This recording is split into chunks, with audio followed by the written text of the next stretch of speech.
കേരളം മുഴുവൻ ഏതൊക്കെയാണ് മാപ്പുള്ളത്?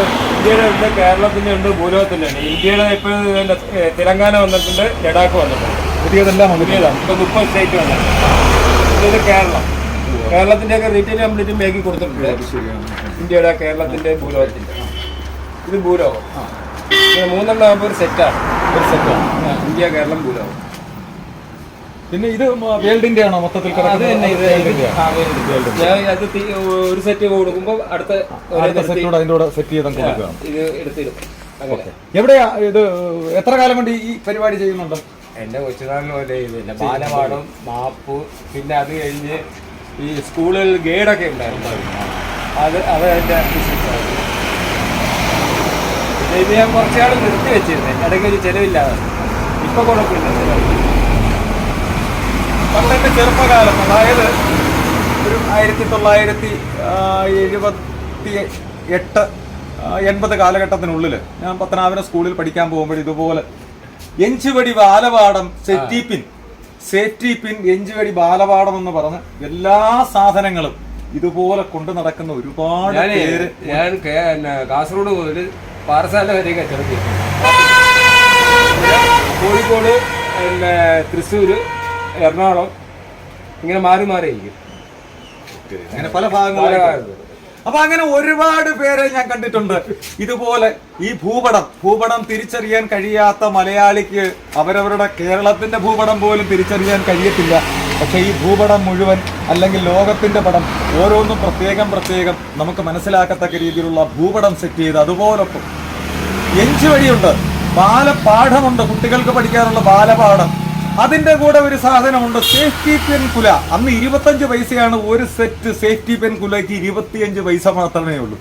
അങ്ങനെ ഈ സാധനങ്ങൾ നമ്മുടെ കയ്യിലെത്തിക്കുന്ന ആൾക്കാർ ഒരുപാടുണ്ടായിരുന്നു. ഇന്നത് വളരെ വിരളമായി, അപൂർവമായി മാത്രമേ നമ്മൾ അവരെ കാണുന്നുള്ളൂ. പക്ഷെ അങ്ങനെ അപൂർവമായിട്ടാണ് ഇദ്ദേഹത്തെ ഇവിടെ കണ്ടത്. അതുകൊണ്ടാണ് അദ്ദേഹത്തോട് 1-2 കാര്യങ്ങൾ നമുക്കൊന്ന് ചോദിച്ച് മനസ്സിലാക്കുക എന്നുള്ളത് മാത്രമേ ഉള്ളൂ. അപ്പം ചെറുപ്പം മുതലേ ചെയ്യുന്നുണ്ട്. അപ്പം ഇപ്പൊ ഒരു 10-60 വയസ്സ് ഒക്കെ ആയി കാണുമായിരിക്കാം. 60 പോയി. അപ്പൊ ഒരു 10-20 വയസ്സ് കൊണ്ട് ചെയ്തു തുടങ്ങിയതാണ്. അല്ല, ഞാൻ 5ാം ക്ലാസ് പഠിച്ചു.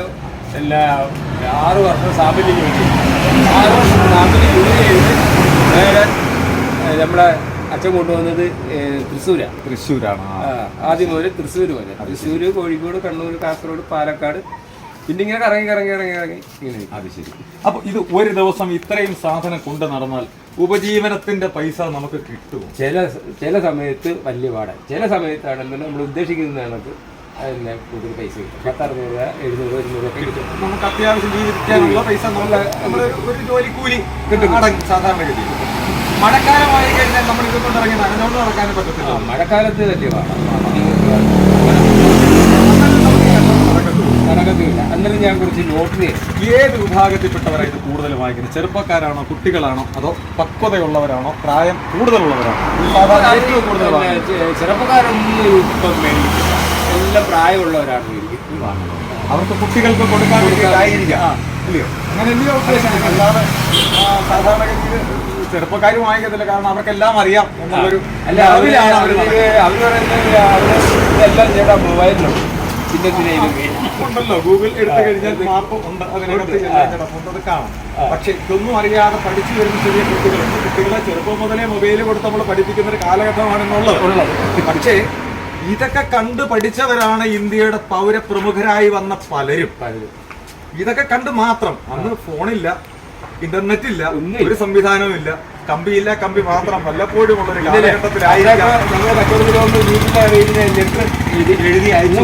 3 ദിവസം കഴിയുമ്പോഴേ വീട്ടിൽ കിട്ടുന്നു. അവിടുന്ന് 3 ദിവസം കഴിഞ്ഞ് നമ്മള് തിരിച്ചു കിട്ടും. 3-4 ദിവസം. അപ്പൊ 8 ദിവസത്തെ താമസം വരുന്നുണ്ട്. ഒരു കത്തയച്ച് ഞാൻ ഇന്ന സ്ഥലത്താണ് ഇപ്പോഴുള്ളത്. അങ്ങനെ പൈസ അയച്ചാലും ചെല്ലാൻ ഒരുപാട് താമസം. അതും 3-4 ദിവസം പിടിക്കും. മണിയാണ്ട് അയച്ചാല് 3-4 ദിവസം. അങ്ങനെയുള്ള പ്രശ്നങ്ങളൊന്നുമില്ല.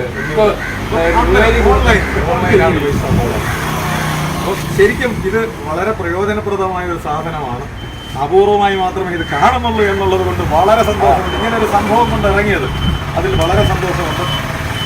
അപ്പൊ ഈ 3 പീസ് എനിക്ക് വേണം. ഞാൻ എടുക്കുകയാണ്. താങ്കളുടെ കച്ചവടം ഏത് ഭാഗത്തേക്കാണ് പോകുന്നത്? പുനലൂർ ആയൂർ. കേരളം മുഴുവൻ കറങ്ങുക ആദ്യം. എന്താ പേരെന്താണെന്ന്? എന്റെ പേര് മോഹനൻ. മോഹനൻ. എവിടെയാണ് താമസിക്കുന്നത്? എന്റെ വീട് കൊട്ടാരക്കര ചാരിക്കുളം. ചാരിക്കുളത്തെ എന്റെ വീട്. അപ്പൊ ശരി, ഇങ്ങനെയൊക്കെയുള്ള സംഭവം നിന്നുപോയി ഇനി കാണത്തില്ല, ഇനി കിട്ടത്തില്ല എന്ന് പ്രതീക്ഷിച്ചൊരു സംഭവമാണ്. കാരണം കൊച്ചിലെ കേട്ട ചൊല്ലുകൾ നമ്മുടെ ബാലപാഠം എന്ന് പറഞ്ഞാൽ അത് ഒരു പ്രത്യേകതയാണ്. അതിന്റെ കൂടെ ഭൂപടം അതൊരു പ്രത്യേകത തന്നെയായിരുന്നു. ആ ഒരു കാലഘട്ടം കഴിഞ്ഞു പോയി എന്ന് നമ്മൾ പ്രതീക്ഷിച്ചിരുന്നതാണ്. പക്ഷെ ഇപ്പൊ അങ്ങനല്ല. ഇപ്പൊ എന്തായാലും ഇങ്ങനെ ഒരു സംഭവം നടന്നതിലും ഇത് അതിൽ കിട്ടുന്ന തുച്ഛമായ വരുമാനം കൊണ്ടായാൽ പോലും ഉപജീവനം നടത്തുവാൻ താല്പര്യപ്പെടുന്നതിലും വളരെ സന്തോഷമുണ്ട്. കണ്ടതിൽ വളരെ സന്തോഷമുണ്ട്. ഈ 3 പീസ് ഞാൻ എടുക്കുകയാണ്. ഓക്കെ, ഇനി നമുക്ക് എപ്പോഴെങ്കിലും വീണ്ടും കാണാം. ഞാൻ കൂടെ വരാം. ഓക്കെ, ശരി ശരി. അപ്പൊ ഈ വീഡിയോ നിങ്ങൾക്ക് ഇഷ്ടപ്പെട്ടെങ്കിൽ ലൈക്ക് ചെയ്യുക, ഷെയർ ചെയ്യുക, കമന്റ് ചെയ്യുക, സബ്സ്ക്രൈബ് ചെയ്യുക.